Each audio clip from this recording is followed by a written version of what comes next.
அம்மாவின் அன்பை புறக்கணிக்காதீர்கள். அவர்கள் இருக்கும் வரை அவர்களை நேசியுங்கள். இந்த கதையை கேளுங்க.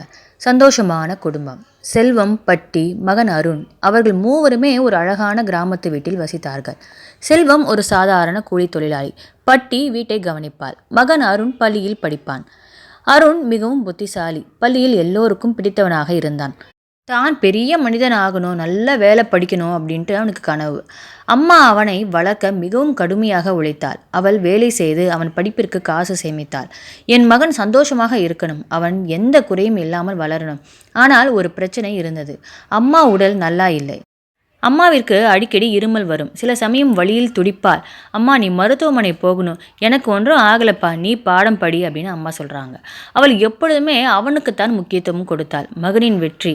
ஆனால் காலம் சென்றது. அருண் பள்ளியை முடித்து உயர்கல்விக்காக நகரத்திற்கு சென்றான். நல்ல வேலை கிடைத்தது. வாழ்க்கை இன்பமாக இருந்தது. அவன் மிக பெரிய அடிமட்டத்தில் இருந்து மேலே உயர்ந்தான். ஆனால் அவன் எப்போதும் வீட்டிற்கு வரவில்லை. அம்மா பிஸி, அடுத்த முறை கண்டிப்பாக வரேன். அம்மா சிரித்தாள். நீ சந்தோஷமாக இருந்தால் போதும்பா என்று அம்மா சொன்னாள். ஒரு நாள் அவனுக்கு ஒரு அழைப்பு வந்தது. உன் அம்மா மருத்துவமனையில் இருக்காங்க, உடனே வா என்று. அவன் ஓடி போனான். அம்மா படுக்கையில் இருந்தாள். அவள் மிக மெலிந்திருந்தாள்.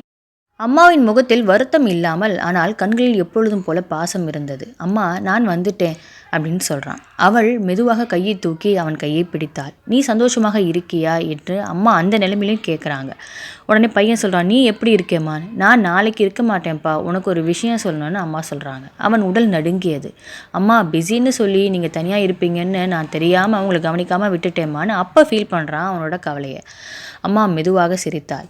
அது என்னுடைய வாழ்நாள் ஆசை, நீ வெற்றி பெறணும், அதுக்காகவே எல்லாம் விட்டுட்டேன்ப்பான்னு அம்மா சொல்கிறாங்க. அவன் அம்மாவை அணைத்து கொண்டான். அம்மா மன்னிச்சிடு என்று.